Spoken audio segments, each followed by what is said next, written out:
Christmas is about Jesus. That may seem a strange way to start a sermon. After all, we're in church.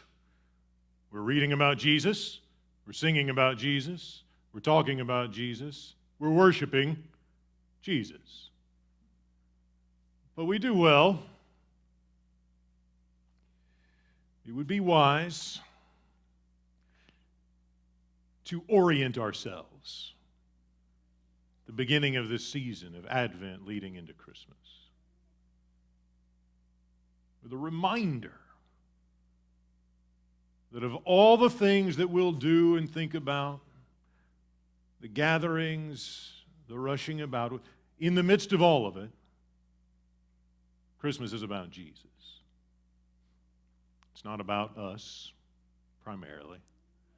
It's not about parties, or gatherings, or gifts, or trees, or lights. It's first, foremost, and ultimately about Jesus.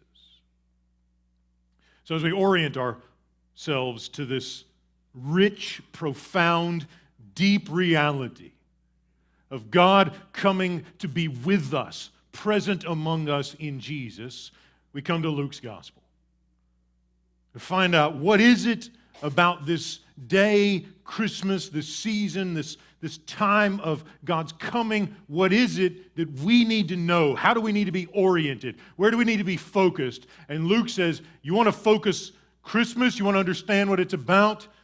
You need to understand that it's very much about, primarily perhaps, Jesus and his kingship. For Luke, the forefront of the birth of Jesus centers around his role as king. This runs all the way through the Gospel of Luke, and it even runs through Acts, which Luke also wrote, kind of volume 2 in his history of early Christianity. This kingship of Jesus, the church declares again and again and again, and it all begins in Bethlehem. Luke wants us to know that Jesus is a universal king who requires our complete allegiance. Christmas is about Jesus, the universal king who calls for and enables and requires our total, complete allegiance. Now, this shows up in the text we've just read in a variety of ways. Not least in the mention of David multiple times. So Gabriel comes to Mary and he appears to her. She is described only as a virgin engaged to a man named Joseph. And then Joseph is described as being of the house of David. So immediately our minds are drawn to one of Israel's greatest kings. I mean, when you think about the people of God in the Old Testament, the nation of Israel, and you think about the kings, Saul may have been first, but David was a man after God's own heart. He was a sinner. He needed redeeming, just like all of us. But among the greatest of Israel's kings was King David. And so the first thing that we hear about Mary and then Joseph is that this is about the house of David. Luke continues, the virgin's name was Mary. Gabriel, the angel, comes and says to her, "Greetings, favored one, the Lord is with you." She's perplexed, kind of confused. I mean, all of a sudden, she's probably in her house, and there's this person there who she hasn't met before and not really sure where he came from. The next thing he says is, "Don't be afraid," which is a good reminder to us that angels in the Bible don't resemble the precious moments figurines they used to sell in Hallmark stores before they all closed down. Maybe you can still get those on Amazon. I don't know. I haven't looked lately. That might be a good gag gift in some of the Christmas parties that happen. Precious moments figures. If you collect those, I'm sorry. Gabriel's not like that. right? You can't imagine a chubby little angel with a harp and a thing that looks like a baby saying, don't be afraid, because why would you possibly be afraid of that? This guy, his presence is significant. He's an angel sent by God to Galilee to Mary to declare the glory of God arriving in Jesus. So let's shift our thinking that this is about a king, this is about majesty, this is about glory that is unparalleled, and it is a fulfillment to a promise made to David 1,000 years before. Verse 30, don't be afraid, Mary, you found favor with God. Notice that language, favor, shows up a couple of times in this greeting. Favored one, you found favor with God. Something special is happening here. This is unique. It hasn't happened before. It will not happen again. You found favor with God, and you will bear a son, and you will name him Jesus. And what do you need to know about him? Verse 32, he will be great. He will be called Son of the Most High. And the Lord God, the God of Israel, the Creator, the one who speaks and brings everything into existence, that God will give him a throne. And not just any throne, the throne of his ancestor David. An ancient throne belonging to an ancient king whose royal lineage predates anything else on offer in the first century. To understand what's going on here, we need the bigger story. And the bigger story comes in 2 Samuel chapter 6 and 7. In 2 Samuel chapter 6, after David is anointed king, he brings the Ark of the Covenant to Jerusalem. And when he gets it there, he puts it in a tent. And David is the king. He doesn't live in a tent. He lives in a house, a really nice house. And all is well. We're told in the beginning of chapter 7 that the king settled in his house after he put the Ark of God in a tent, and the Lord gave him rest.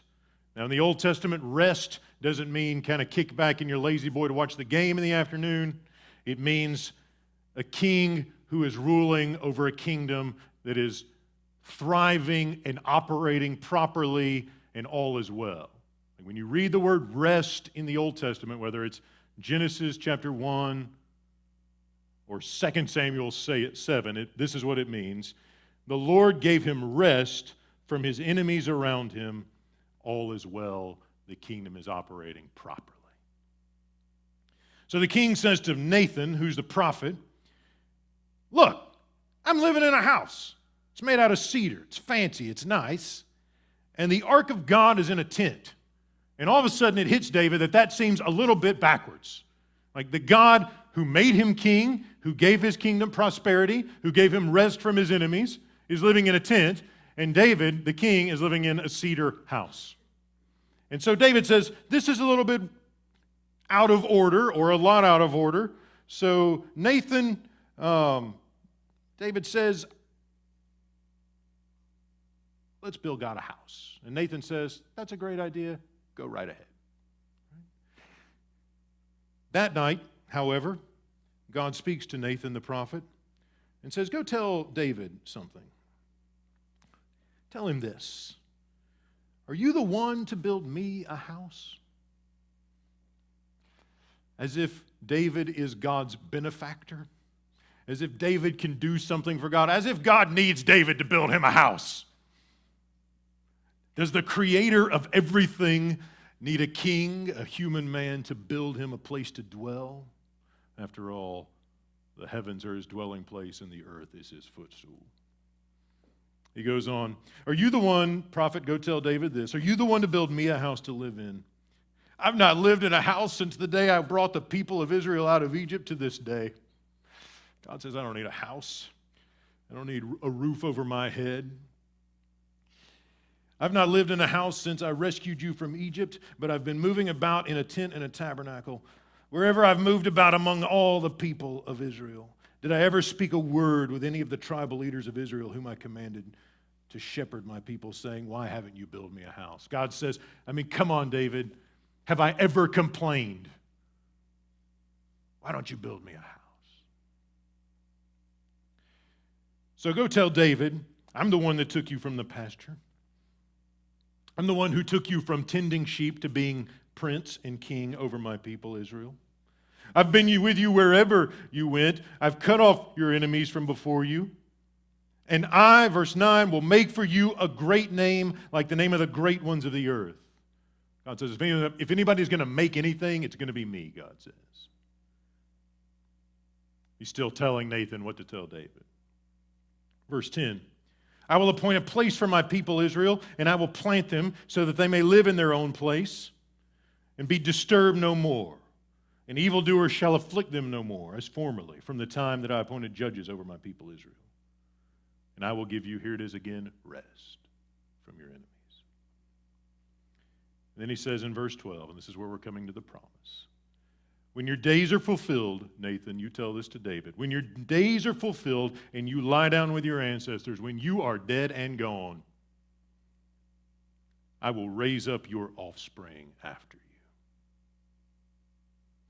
David thinks he's going to do something for God, and God reminds him of his mortality. One day you're going to die. Long after that, I will raise up your offspring. He will come from your body. He'll be your descendant. And I, God says, will establish his kingdom. Verse 13, he shall build a house for my name. Notice David has that privilege taken away, and it's given to his descendant. God says, I will establish the throne of his kingdom forever. I will be a father to him, and he shall be a son to me. Hear those words again.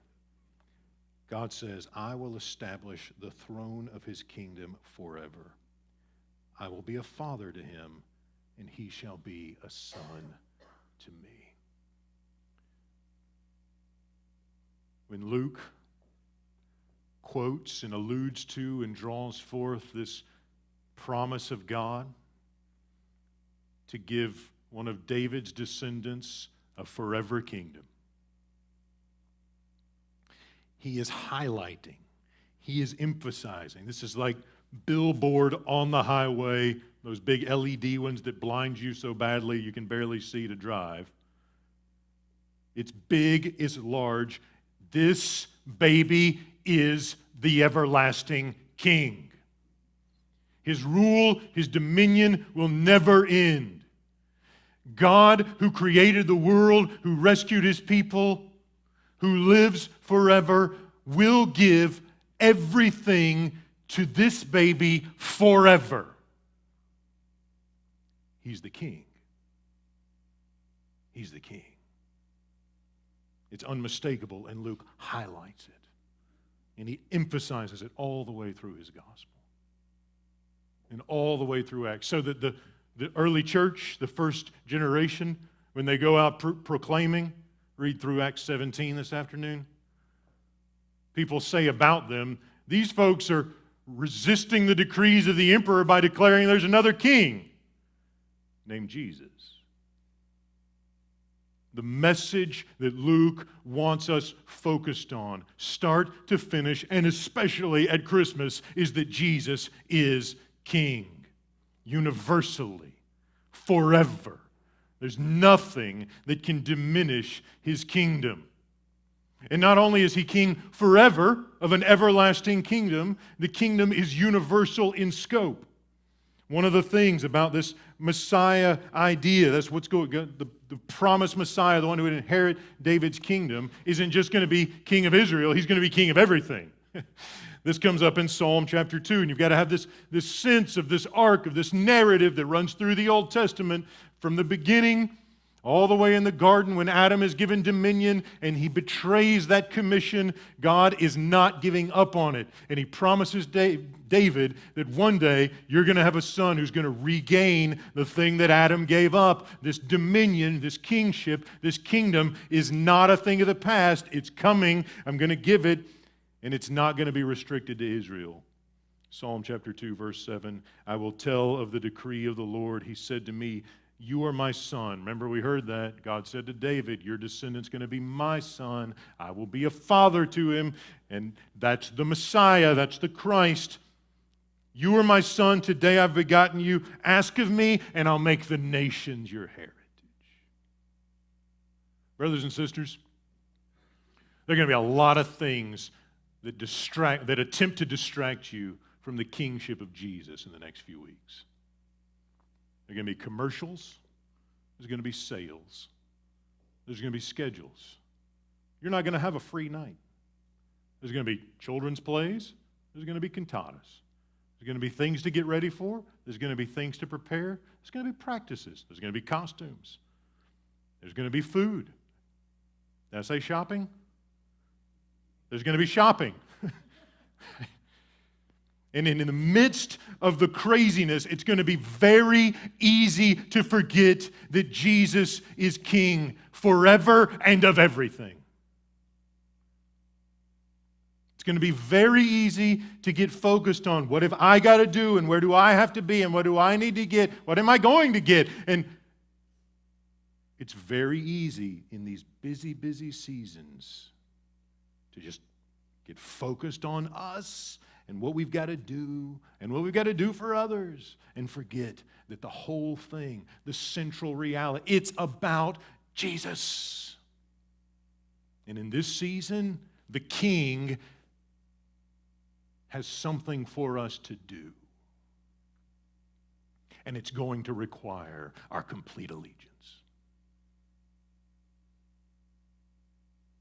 The King of everything, the King of the nations, requires our whole selves surrendered in grateful love to Him.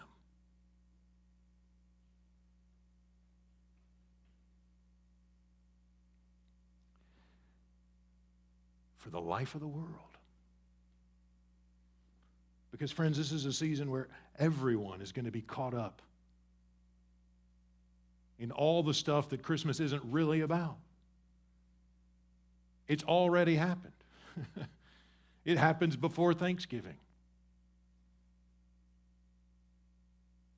And how badly does the world need a church who's just going to step back and say, you know what, friends? This is about Jesus. And those other things can be great and fun and good as long as they don't distract us from Jesus.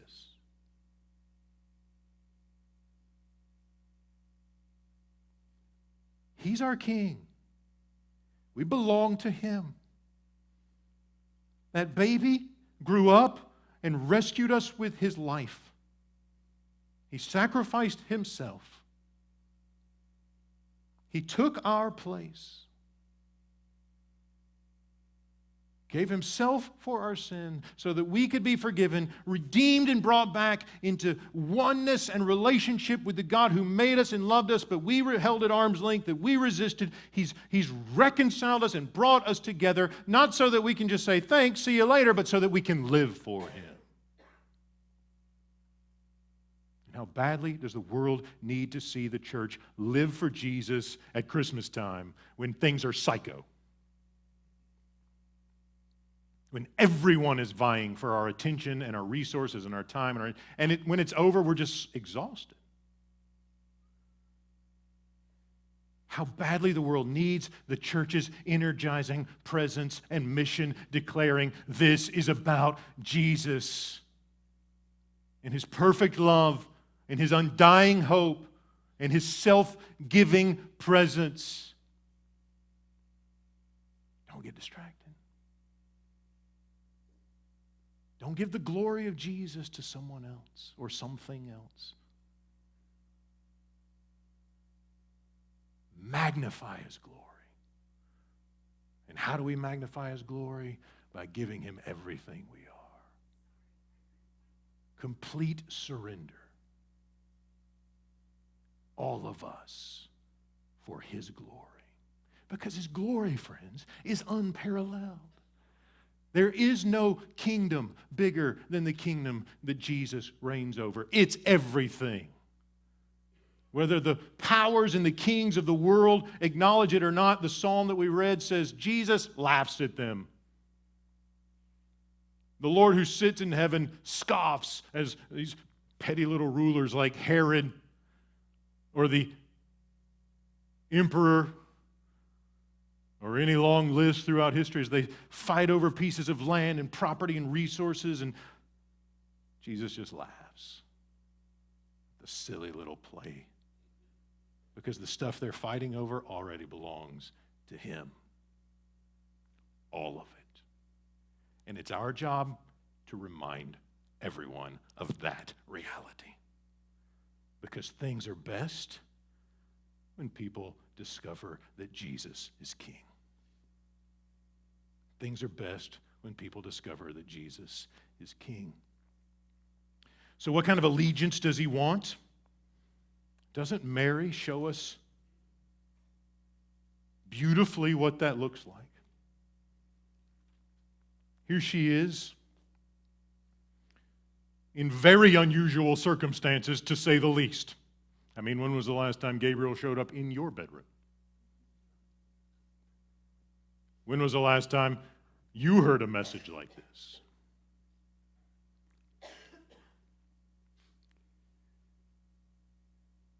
And the message was not safe for her.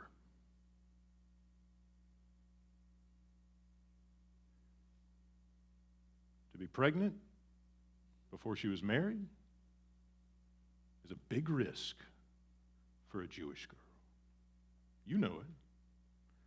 Shunning, ostracization, perhaps death. Why do you think she went to live with her cousin? That's what you do, isn't it? To keep your family from experiencing embarrassment and community shame. And as all of those realities must have been flooding her mind as the messenger of God stands before her and declares that God's about to do something very special and very unique in your body, the God who said, "Let there be light," and made the worlds, is about to make a baby. A new life. A new king. And Mary simply says, though she's not quite sure how that's going to work out and not quite sure about the details, a little perplexed, nevertheless, her response is, "Here am I, the servant of the Lord. Let it be with me according to your word."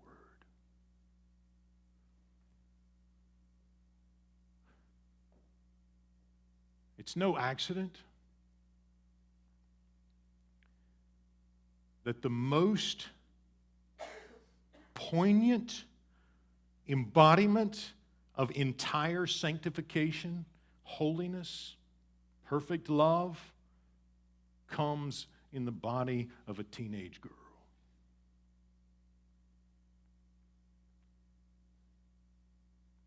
One of the more vulnerable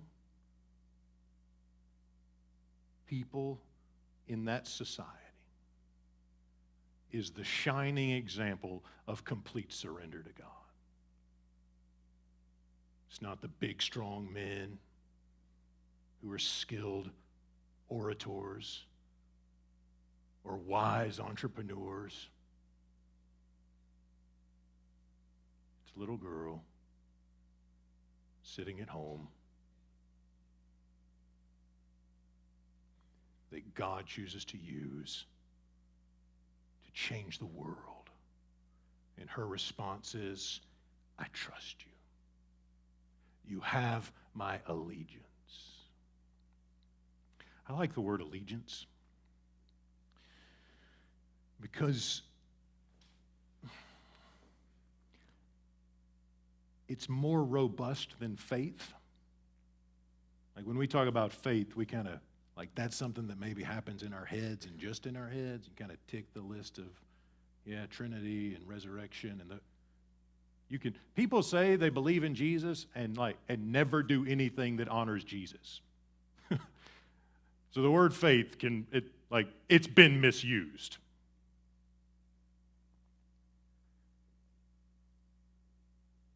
But we don't want to emphasize just our obedience, because we don't want to think, hey, God told us to do something. We just kind of pull ourselves up by our own bootstraps and do what he says in our own strength. We don't want faith without obedience, but we don't want obedience without trust. So what word can we use?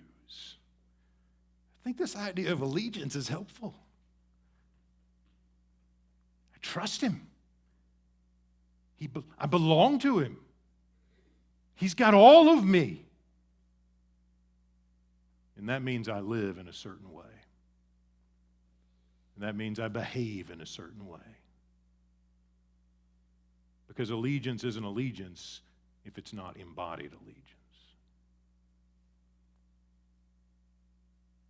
Luke wants us to understand, without any question, that Jesus is a universal king who not only requires but enables our complete allegiance. And we get a picture of that in Mary, who accepts the risk, the names she'll be called, the dangers she will face, in obedience to the King. And what's the result? Hope. Not just for her nation, but for all the nations, which is us, friends. Us. Because this young girl surrendered her mind, her heart, her soul, and her body to her King. We have hope.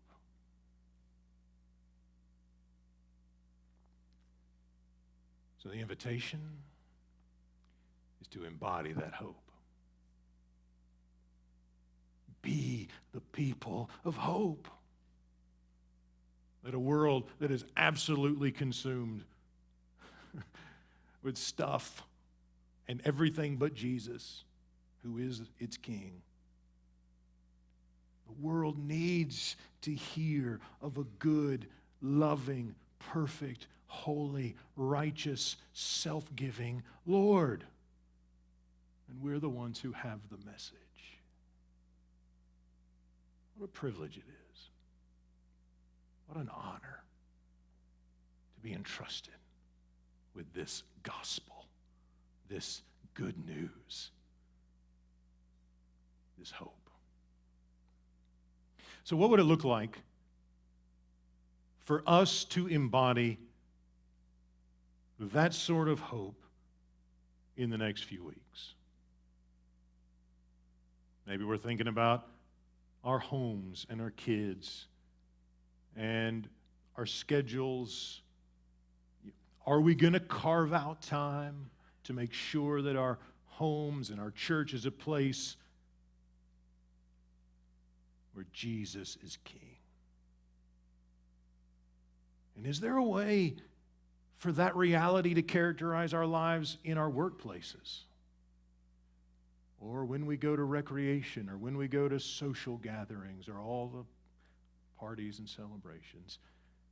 What if we walk through the door of all those places with the question, how can I embody the hope of King Jesus in this moment, in this place?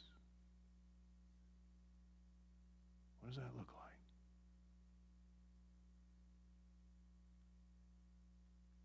He met me in my place of brokenness and pain and cared for me. He touched me in my place of grief and heartache and comforted me. He took those things that I was holding back from him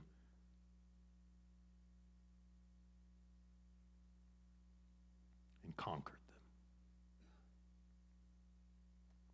What does it look like to be the people of hope?